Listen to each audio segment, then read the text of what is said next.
Okay, we're on, John. We're live. Hey, Yay! welcome back. To the our 14th game dev chat. Uh, 14th game dev chat. yeah. So last time, what did you show last time, John? That very cursed audio demo. Yeah. So last week I showed my HTML5 harmonium thing with, with some really weird sounds. First audio. Yeah, and I And showed this is the, some basic collision stuff, right? yeah. Okay.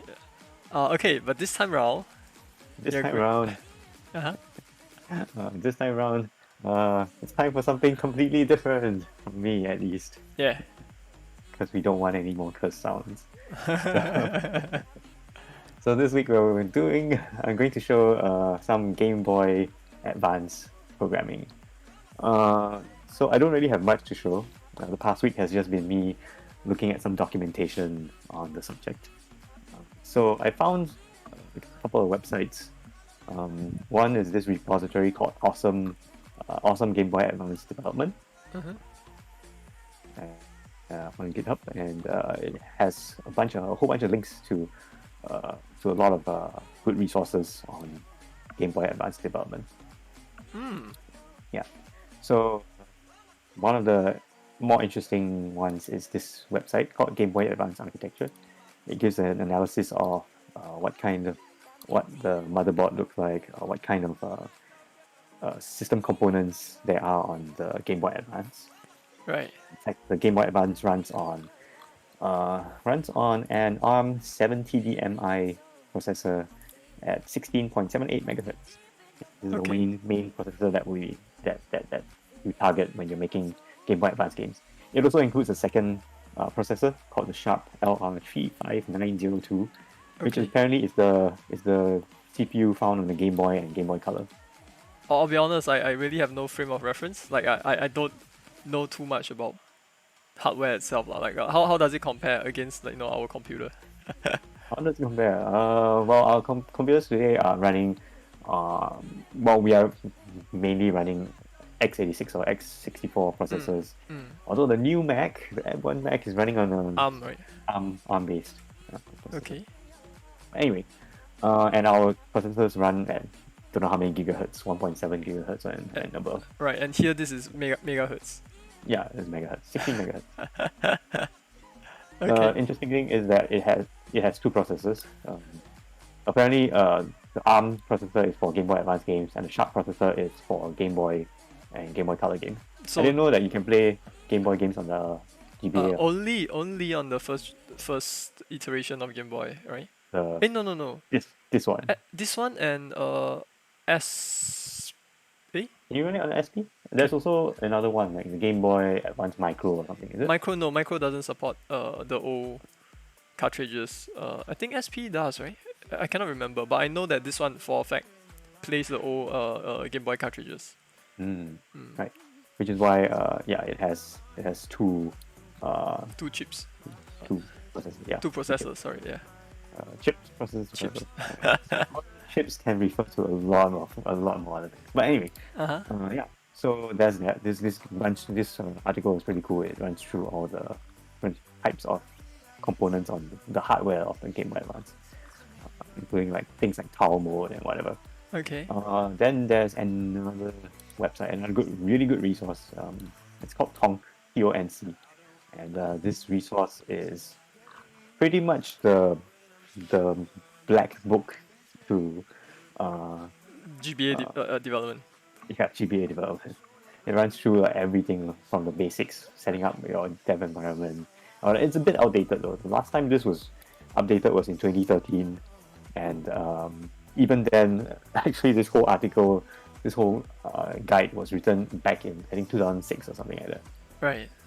So a lot of stuff is it's not outdated, but I mean like there's a lot of assembly, a lot of C programming, and not so much of more modern processes, more modern techniques, because I guess back then the dev kits that they used, the components weren't as advanced as what we have today. Right.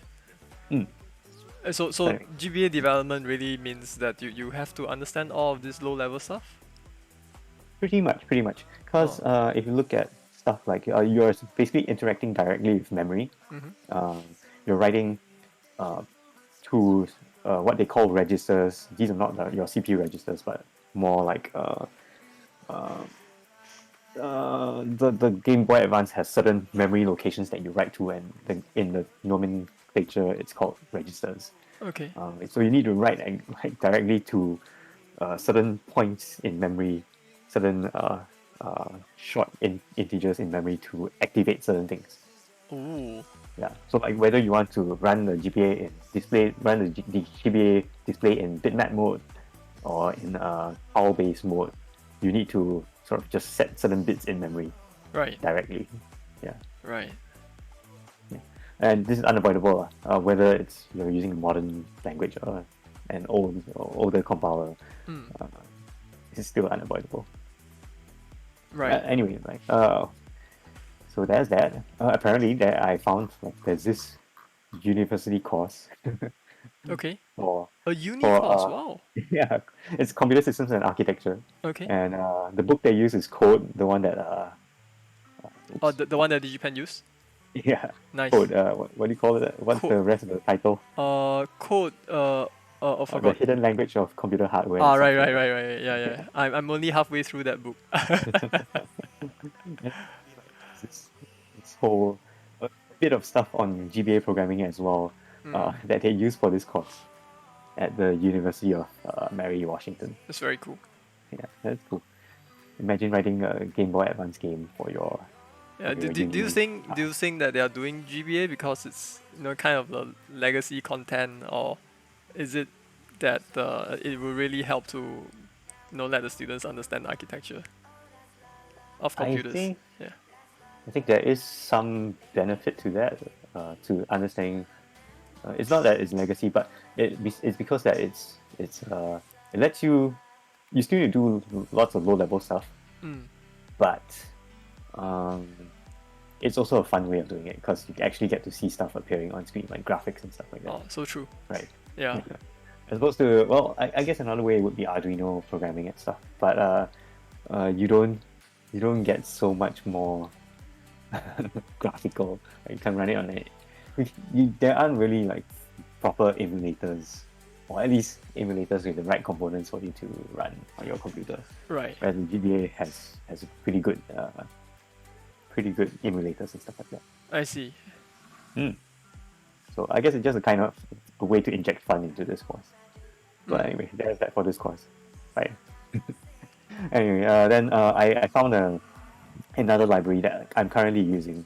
Library, I would not know if I'd call it a library. Anyway, it's this repo called GBA toolchain, and apparently it's a CMake based toolchain for GBA homebrew development. Right. None of So- these are official, right? Like so, basically people reverse engineer GBA, right, to get this, right?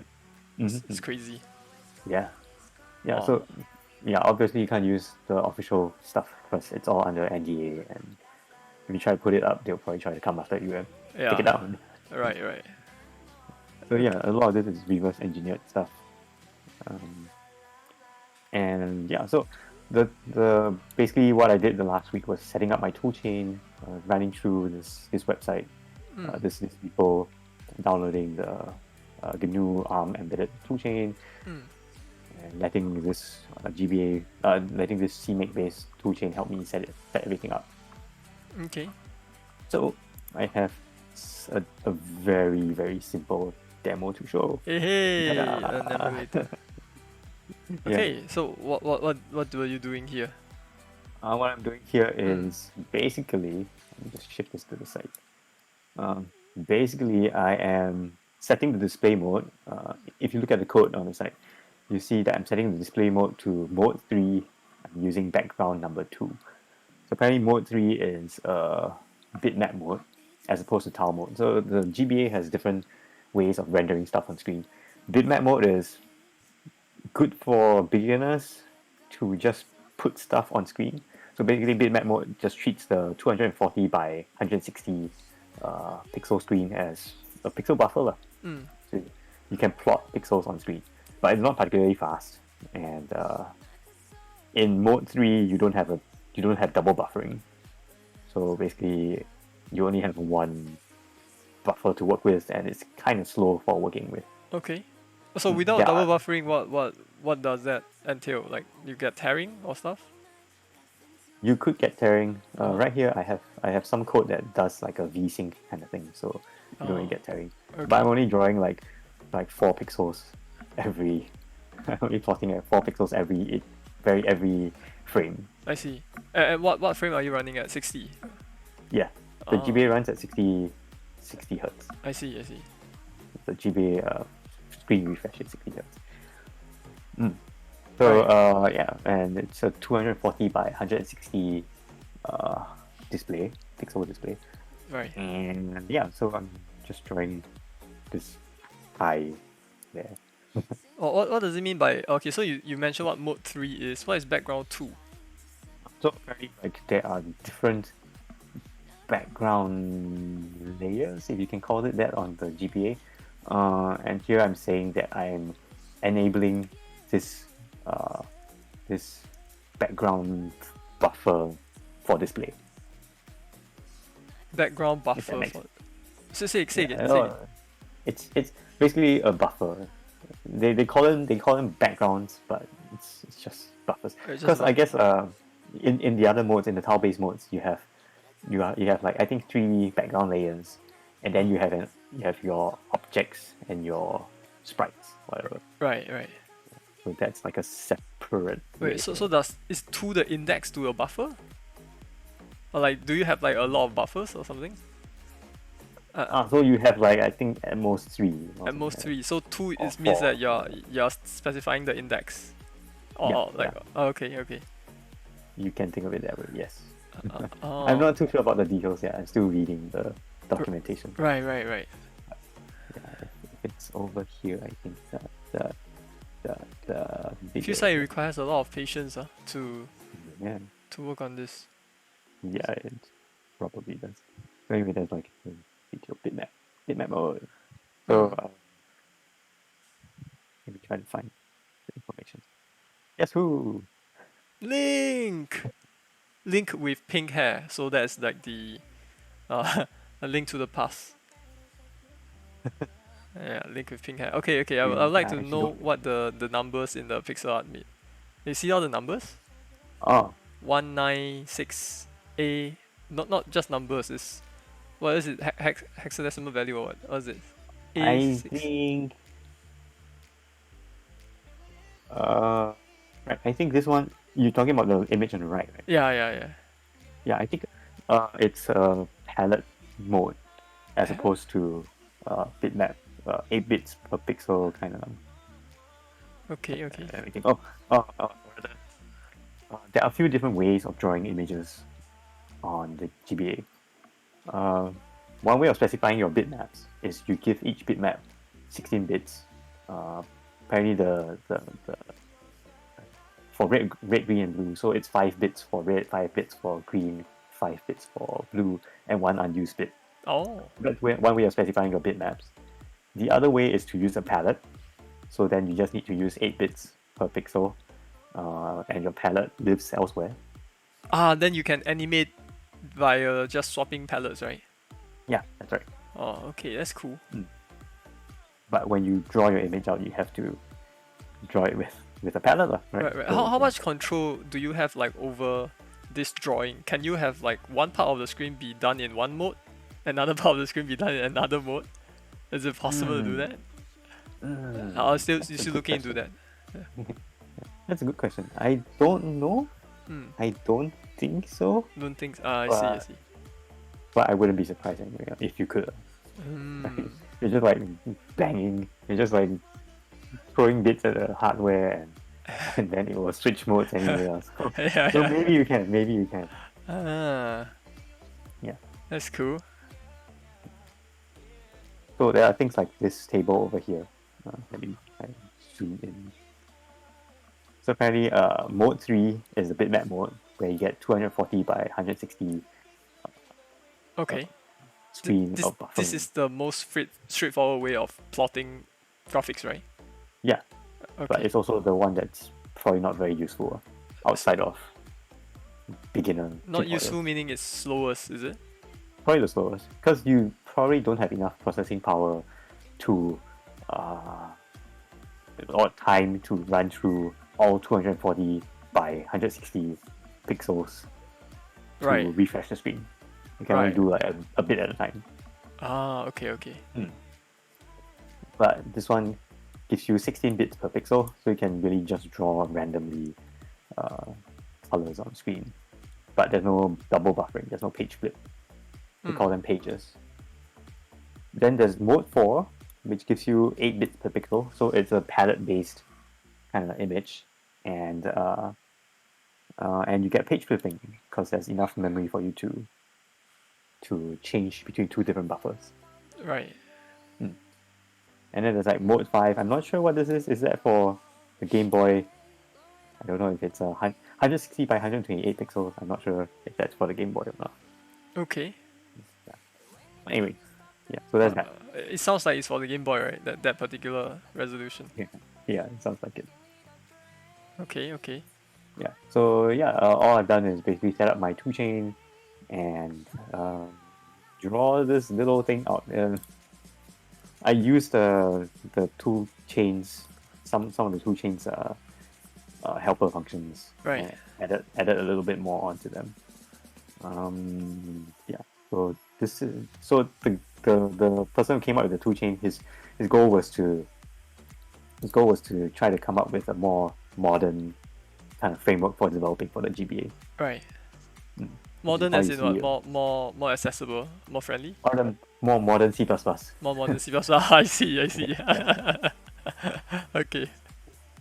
So, yeah, More modern stuff C++. like, yeah, so stuff like using Yeah, const expression, right? Yeah. yeah, Ah.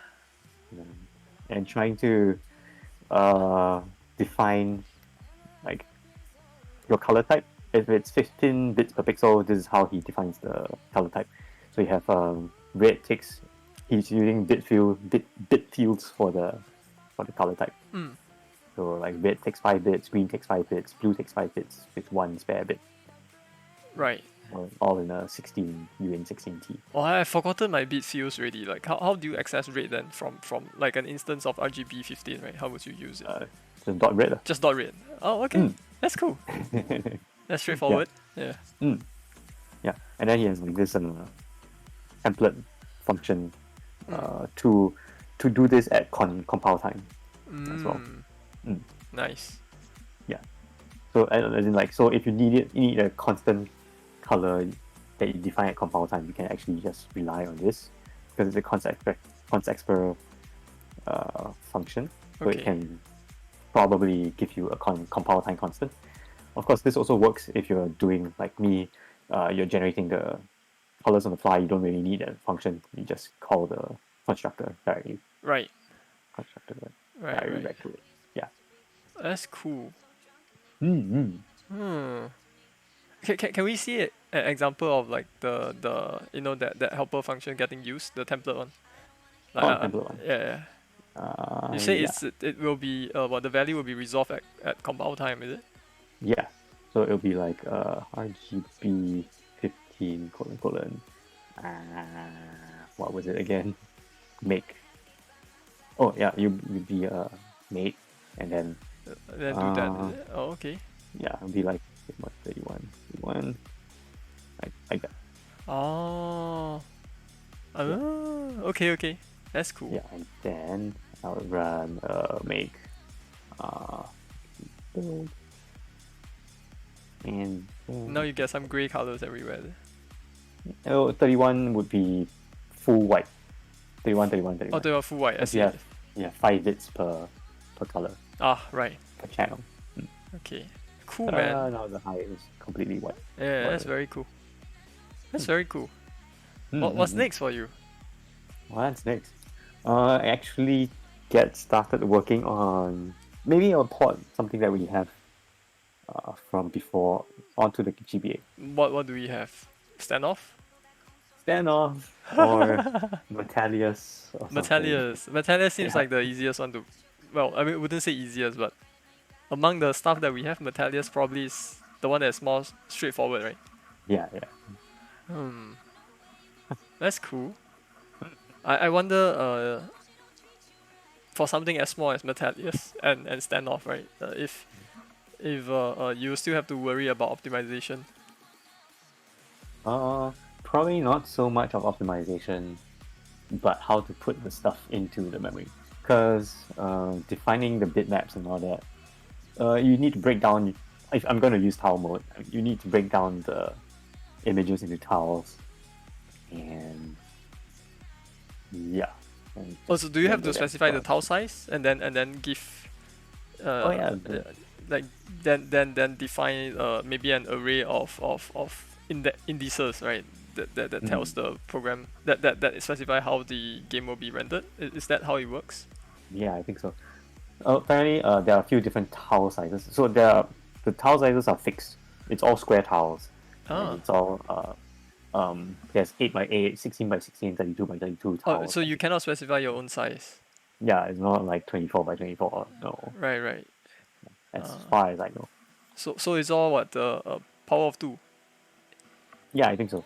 And it's only limited to I think up to 32 by 32 or something like that. I see. Haven't haven't gone that far. That's Still cool on the though. That's bitmap that's stuff. that's really cool. Mm. Also, quite a bit intimidating. Yeah, it is. Yeah, anyway, this was the simple stuff. And yeah, so I got to do more like get input and all that. The toolbox stuff that I borrowed from that toolchain. Mm, mm. Um, yeah, it's not comprehensive. It's very simple. So I need to add on more to it. The I person see. actually wrote another library called GBA++, I think. Ooh, Right here. Yeah. So it's a work in progress modern C++ header only library for the GBA. header only. Mm. And so you have stuff like you can set the interrupt handler. So you have to work with interrupts if you want to do more more powerful stuff, I guess. Like right now the basic what do you call it? The basic wait for vsync is really just checking what row we are currently at, Right. what row we're currently rendering, and this is kind of wasteful. You could actually just put the processor to sleep and then wait for the v blank or whatever to finish, and then it will signal an interrupt that will allow you to wake up the processor again and then Okay, continue but processing. So then, wasteful in what ways? Would it suck up your battery faster or something? yeah, probably. Currently, it's just like check the variable, check the variable, check the variable. You know, running at 18, 16 or 18 megahertz. So it's like 18 million times. You have to check the variable. I'm trying to understand why there is a more than equal 160 and then there's a less than 160. Oh yeah, it's kind of plain in in the guide. Where do you say that? Vid vid sync. I forget about it. Anyway, yeah. So Wait till V draw. Oh, sorry, yeah. Uh-huh. right. So here, the trouble is okay. So there's 160 um, rows, right? What you want to do is after the 160, after the GBA does finish rendering the 160 rows, it waits for another few more rows. I think 60 something rows Okay, to give you time. I guess to give you time to do stuff. Anyway, okay. yeah. So there are two things. There's a V draw and a V blank. Drawing is when it's V draw is when it's still drawing the first. Uh, right. V draw is when it's still when it's drawing the rows, Yeah. the visible rows. V blank is the moment where it's not really doing anything. So you want to wait until you get to a V blank. Then you want to wait for the next V draw to start. Then you start processing. So that will be synced to the 60 hertz screen Oh. refresh. Oh, Mm. okay, okay. Yeah. Okay. I guess you could. I guess you could just. Hmm.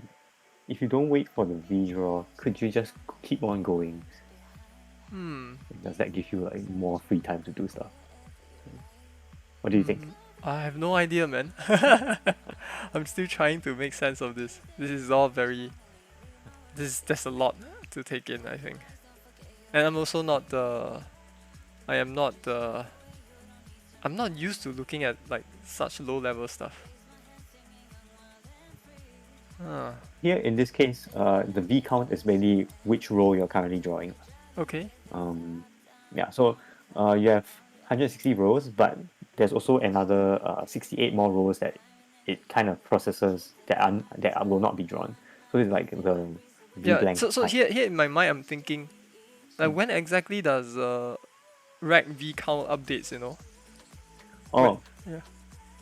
right. So rec V count updates the moment the GPU or I guess the GPU in this case, the video processor, the moment it finishes rendering one row, and it moves on to rendering the next row of pixels.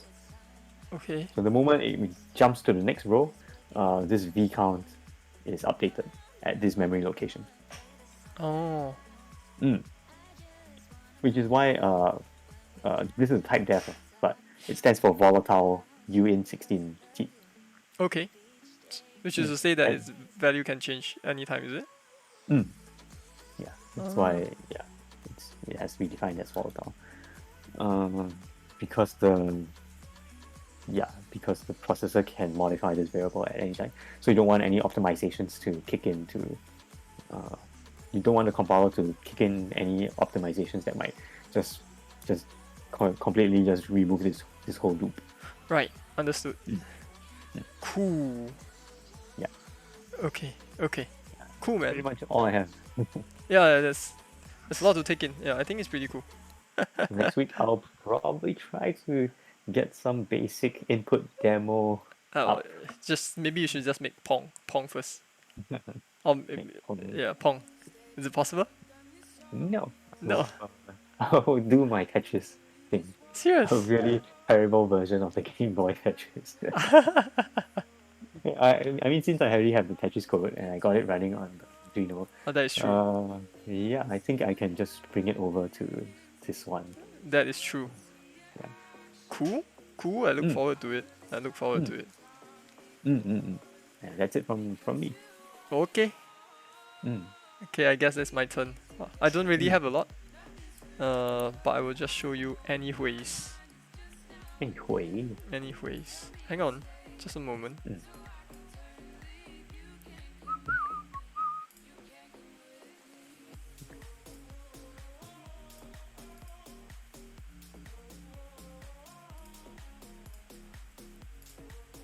Can you see my screen?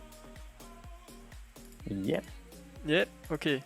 Let me bring up my build that I just made. Build. So mine is nothing low level. There we go. So remember last time I said I made the Hurtbox. The definition of the Hurtbox be data driven. So we have stuff like this. Right? Hang on. So I can show Hurtbox. Right? Oops. I can show Hurtbox like this, right? So now then I told you that I want to work on an editor to make things easier. So this is the editor. I can just say edit Hurtbox and I specify the type of the object that I want to edit. And have we go in here. Oh, cool. Right? And then if I want to edit, right, I hit space. I can draw. And then once I'm done, I press enter. And I can just overwrite my file, Hurtbox JSON. Right, once that is done, I can go back to the game. Right, if I show the Hurtbox again, it should have changed. Nice. Yeah, that's it, right? I think one thing that would be interesting to point out, right, especially for anyone who uses Game Maker, is that in my case, you know how I hang on, just one moment. In Game Maker, they provide like a few useful variables, right? And they provide bounding box no left, bounding box top, Mm. right? And then there's bottom, and then there's right. And this is useful because these are all in world space, right? Mm. Then you can do your AABB testing very easily. But one thing to note is that so say for instance this is my bounding box. Then you would assume that left refers to this would be left and top, right? Mm. Exactly, the value would be like that, and then you will assume that the bottom right is Mm. Bottom right. right and bottom, Mm. right? But uh, that's not entirely true because the value that is given, right, Mm. is actually the position of each individual pixel, which is to say that top left will be here, right? And then Okay. where do you think the X is for bottom right? Oh, so it's like, It's is it here. like a plus? Ah, It's okay. here. And for the longest time, it didn't take me very long, but I did spend like an hour or so debugging. I was wondering why my collision. So this thing actually messed with me like since before I showed you my collision response. Uh, so this is so my collision detection and response is never accurate, right? Because I forgot to take into account the last row and the last column. Yeah, you can see how that's a problem, right? So every time I get right and bottom, I have to do a +1 to account for the width and height of the final row and final column. So I thought like this is yeah. I thought it's important to point out. That's one thing, right? So yeah. So I thought that was a little bit. It wasn't like the most intuitive thing, right? That you would expect this to be, no, to be all the way at the bottom, right? But it's not. Yeah. That's one thing. Another thing is these values are actually rounded off to the nearest integer. So that can also cause problems. Mm. Yeah. So but then we can, I can still use this. Just how do I put it? I mean, I can do my own adjustment to account for that, like for the rounding issue. Yeah, but yeah, this is a big problem, and I thought like it would be nice to point it out. Some of the quirks of an engine, right, that we have to work around. Yeah. Same for this. Hang on.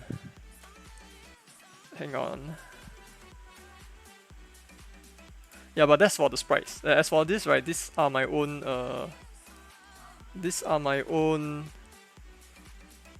How do I put it? The Hurtboxes. These are my own structs, so I don't have to worry so much about that. Yeah. But yeah, there we have it. Show that it works. Show that it works. Sure. Oh, okay, like that, right? Yeah. You know what? Let me just make it longer. Super big. Yeah, let me just make it super big. Edit Hurtbox. Port. Right?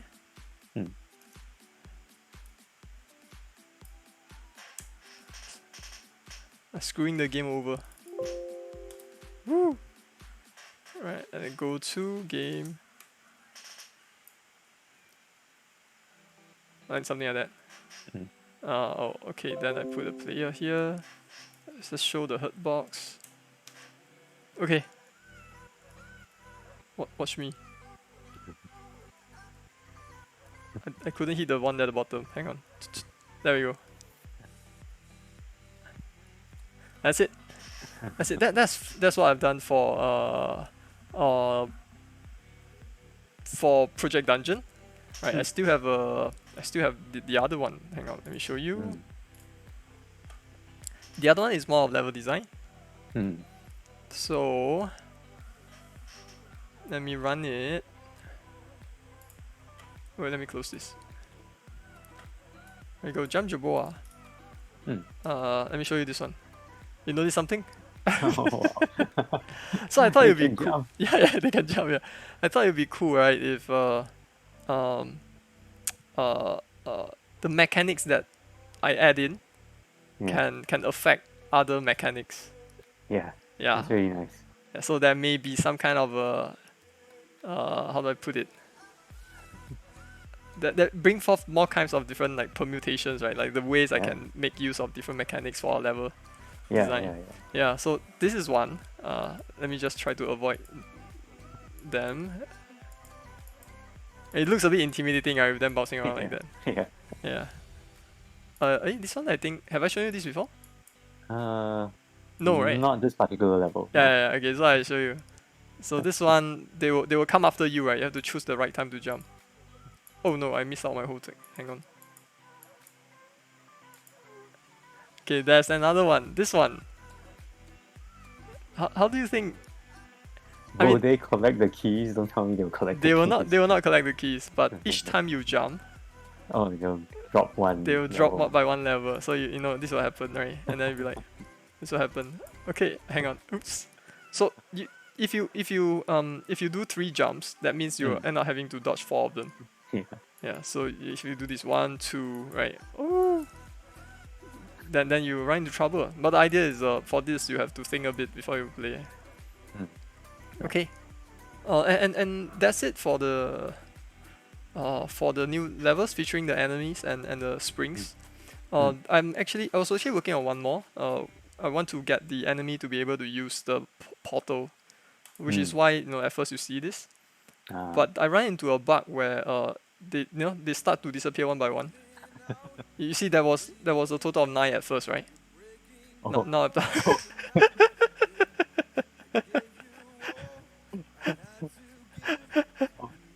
Okay, they're still there. no, but there were 9. Now there's 3. Yeah. Right. So that something is Maybe right. Huh? maybe it's like them overlapping. They're all overlapping. It could be. But I have yet to look into why this is happening. It's probably a careless mistake. Yeah. Look at that. This disappeared. Oh. And it's not consistent. Look at this. They're all gone. What? What? What? So you can see how this is a problem. But yeah, I will be fixing this. I'm sure it's just a careless mistake. Maybe there's a sneaky bug somewhere where actually your main character, when it goes through the portal, it will also disappear at random moments. Oh, so yeah, it's a weird issue. But my point of showing this is to show that I want to introduce more interesting levels, rather than just just jumping to avoid stuff. Yeah. Yeah. Nice. Okay. Yeah, I really like the fact that you're reusing, or rather you're combining different mechanics, different things in the level to make new puzzles. Yeah, thanks. So Kalazor asks, what happens if I keep going through the same portal like the enemies? Do I disappear as well? Hey, let's try it out. Hang on, I have to wait for them to disappear. Do you think it has to do with the delta time? Hang on, let me try. Maybe.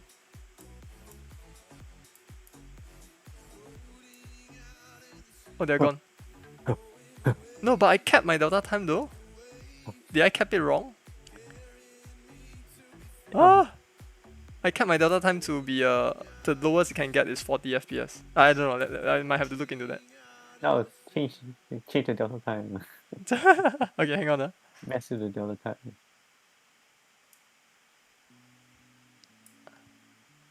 No, the player is still getting. The player still works.